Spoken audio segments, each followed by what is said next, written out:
ऊपर जिसका अंत नहीं उसे आसमां कहते हैं, प्यार जिसका कम ना हो उसे माँ कहते हैं। नमस्कार दोस्तों, मैं हूँ दीपा तिवारी। आई हूँ एक बड़ी छोटी स्टोरी के साथ, जो है एक माँ के ऊपर। ये स्टोरी जिसने बताई है वो कहता है कि मैं आज एक बहुत बड़ा अधिकारी बन गया हूँ, बहुत खुश हूँ, सब कुछ है परिवार में, सब चीज़ से भरा पूरा हूँ, बीवी हैं, बच्चे हैं, माँ है, सब चीज़ है। बस मुझे चिंता सताती है तो अपनी माँ की, क्योंकि मेरी माँ की एक आँख नहीं है और मेरी माँ झुक कर चलती हैं। उनके कमर की हड्डी टेढ़ी हो गई है, मेरी माँ झुक कर चलती हैं। उन्हीं की चिंता सताती है, बाकी भगवान की कृपा से सब कुछ अच्छा है। मेरी माँ बूढ़ी हो गई हैं, वह बहुत बेसहारा हैं, बुज़ुर्ग हैं, और मेरी माँ की ये हालत देखकर मेरी बीवी और मेरे बच्चे बहुत चिढ़ते हैं। कहते हैं, मेरी बीवी कहती है कि मेरी सास कितनी कुरूपा है, और मेरे बच्चा भी कहता है कि मेरी दादी की एक आँख नहीं है, वो टेढ़ी होकर चलती है।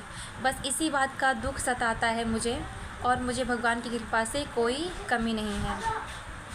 एक बार तो हद ही हो गई कि जब घर में गेस्ट आए तो बीबी बोलने लगी कि माँ को देख के, माँ के सामने कोई गेस्ट आने लायक नहीं है। बेटा भी बोलने लगा कि गेस्ट आएंगे माँ के सामने तो मैं गेस्ट में शामिल नहीं हूँगा।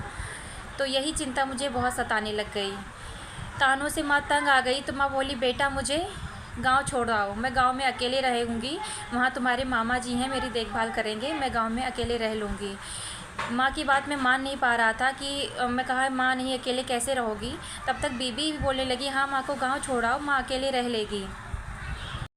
मैंने अपनी बीबी को समझाया कि वहाँ पर कोई व्यवस्था नहीं है, माँ कैसे रहेगी। बीबी ने कहा, वहाँ पर हम थोड़ी व्यवस्था कर देंगे, माँ रह लेगी, और माँ को वहीं गाँव छोड़ कर आ जाओ। मन बिल्कुल मान नहीं रहा था, लेकिन माँ की तड़प देखकर और बेबी की ज़िद देखकर मैं माँ को गांव छोड़ आया।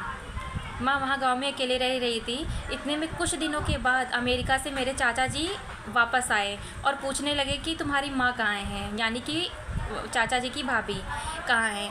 तो मैंने कहा कि माँ तो गांव में है। तो चाचा जी बोले कि चलो सब लोग गांव चलो, माँ से मिलना चाहते हैं। तब सब लोग साथ में गए और वहाँ पे दरवाज़ा खुला और हम देखे कि माँ एकदम बुखार से तड़प रही थी, एकदम बुखार से तप रही थी, और उनके पास एकदम सांस, किसी तरह वह सांस ले रही थी। चाचा जी माँ की हालत देखकर बहुत गुस्सा किए, बहुत चिल्लाए। उनको सब समझ में आ गया था कि ये बात क्या है, कि ये लोग शहर में और माँ अकेले गांव में हैं। चाचा को बिन बताए ही सब कुछ समझ में आ गया था।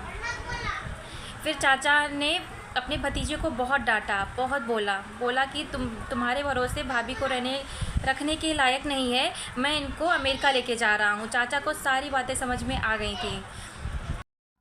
चाचा जी बोले, बेटा तुम जानते नहीं हो इन्होंने तुम्हारे लिए कितना संघर्ष किया है, कोई कर भी नहीं सकता। तुम्हारी माँ ने तुम्हारे लिए बहुत संघर्ष किया है। तुमको याद भी नहीं होगा कि जब तुम 2 साल के थे, सीढ़ियों पे चलते हुए तुम आधी सीढ़ी से गिर गए थे, और वहाँ तुम्हारी एक आँख चली गई थी। तुम्हारी आँख चली गई और तुम्हारे कमर की हड्डी टूट गई। तुम्हारी माँ ने तुमको अपनी एक आँख दी और अपनी कमर की हड्डी दी। इसके लिए तुम्हारी आँख सही हो गई, तुम सीधे होकर चल रहे थे, तुम दोनों आँखों से सारी दुनिया देख रहे थे, और तुम्हारी माँ ने अपनी आँख का दान कर दिया, अपनी हड्डी का दान करके वह अंधी बनकर और लंगड़ी होकर वह चलने लगी। तब यह कहानी सुनकर बेटे के आंखों में आंसू आया, बेटा रोने लगा, उनकी बीबी भी रोने लगी और बच्चे भी रोने लगे। चाचा भाभी माँ को अमेरिका ले जाने की तैयारी करने लगे। तब भतीजा चाचा के पैरों में गिर कर कहा कि प्लीज़ चाचा, माँ को अमेरिका मत ले जाओ, जीवन भर मैंने पाप किया, माँ के साथ गलत किया, उनको दुख दिया, अब तो कुछ बचे हुए समय में मुझे उनकी सेवा कर लेने दीजिए।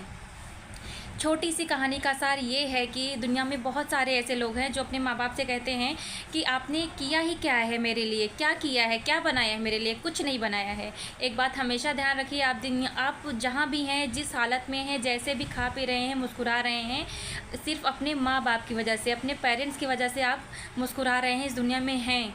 उन जितने दिन जीवन है उनकी सेवा कर लीजिए। बच्चे सारी ज़िंदगी अपने माँ बाप के कर्जदार रहते हैं।